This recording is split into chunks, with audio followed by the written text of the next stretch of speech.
Heyo guys! And dahil maganda po yung panahon, okay, as you can see, may maaraw. So it's high time na magbilad tayo ng mga palay. Okay? Mga bagong aning palay, syempre. Kasama ko si Daddy GR. Yun. So, bakit kailangan nating ibilad yung mga palay natin, Daddy GR? Para po, matuyo po. Tama din naman eh. Ayan, para hindi siya nakaimbak at hindi siya masira. Ibibilad namin siya para at least pag nabilad, ready for milling na siya. Wow!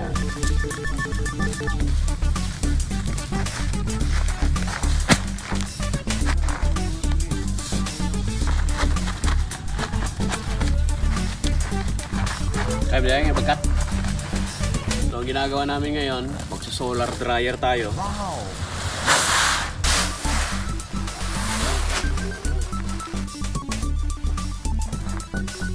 Itong pinagbibilagan namin is, ito yung black plastic.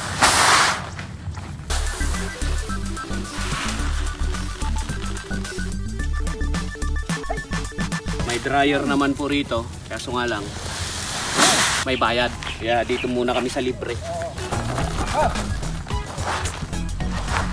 Kasi po ang palay, pag di mo yung binilad at pinaano mo kaagad-agad, pinamil mo siya kaagad-agad, mas marami pong darak na makukuha, di ba Daddy GR? Opo. Yung tuyo na tinatawag, darak. Ilang bilad pa to Daddy GR bago mamil? Isa na lang? Isa na last lang. na to? Last na po. Last na po ito, ladies and gentlemen. Ayan o. Oh, mga gintong putil oh. Ayan. So, ganito lang ho. Ang mag-ano ng palay. At meron po kaming pang ano rito, pang halo. Mamaya, dadalhin ni Daddy GR. Yung panghalo natin para at least ma-spread po natin na maayos yung mga palay mo natin. Para at least, pag nabilag ho ngayon, maghapon, bukas, pwede na siyang i-mill. Pero marami pa pong nakamil dun eh, yung mga palay. Okay, so ngayon, gagawin na natin, magbibilad muna tayo. I think yung last two kasi na naani is nasa 9 sacks. 9 sacks. Medyo mayroon pang naiwan at yun yung mga tinamaan talaga ng bagyo.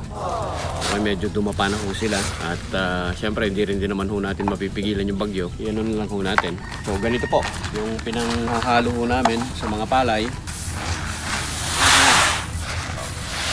Siyempre, nandun si Ansin. Yan o. Yan.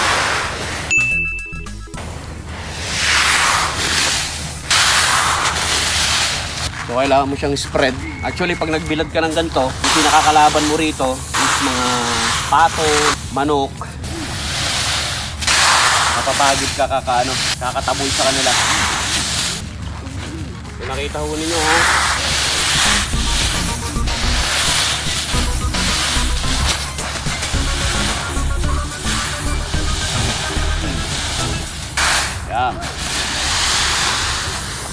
Ito po kasi, kahit na marami kayong palay, kung hindi nyo naman siya mapapamil, it's just useless. So ganito ho yun. Bago ka po makakain ng bagong ani na palay, kailangan mo pa talagang paghirapan. Naghihirap ka na pagtatanim, naghihirap ka na sa pagpapalaki, maghihirap ka ulit kapag gusto mo nang may makain na palay. So yun guys, medyo mahirap magsaka, pero sabi nga ho nila, tsaga-tsaga at pasensya.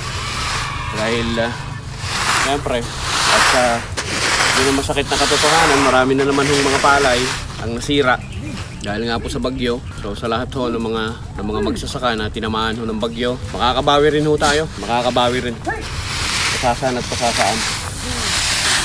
Yun yung pinang-ano namin, pinangkukuha namin ng mga palay, isang amin pong baka na si Sam. So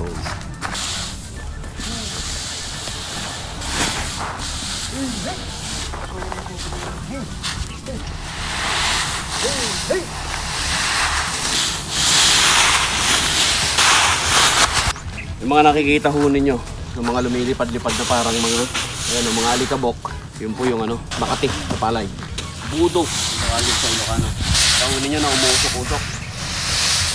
Budo ho yan. Makati ho yan. Pero pag nasanay ka na, wala na talaga.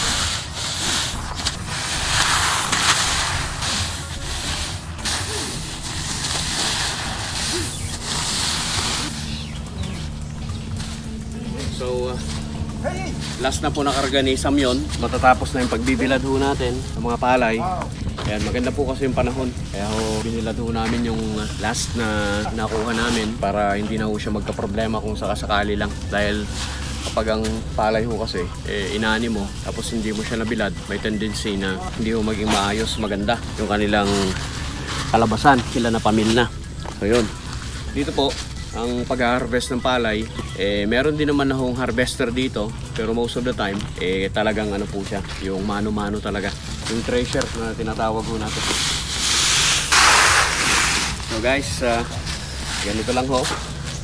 Yung pagbibilad ng palay, kung gusto ho ninyo magkaroon ng masarap na bagong aning bigas, nito ho, bago ho maging bigas ang palay, marami pa pong proseso ang gagawin. Yun lang, maraming salamat po sa inyo. Thank you sa panonood, sa pag-share, at sa mga nagbibigay pala ng stars, maraming salamat po. Thank you so much. Yan, baka may sasabihin ka pa, Daddy GR. Salamatan lahat ng subscribers, likers, at viewers. Thank you po sa thank you.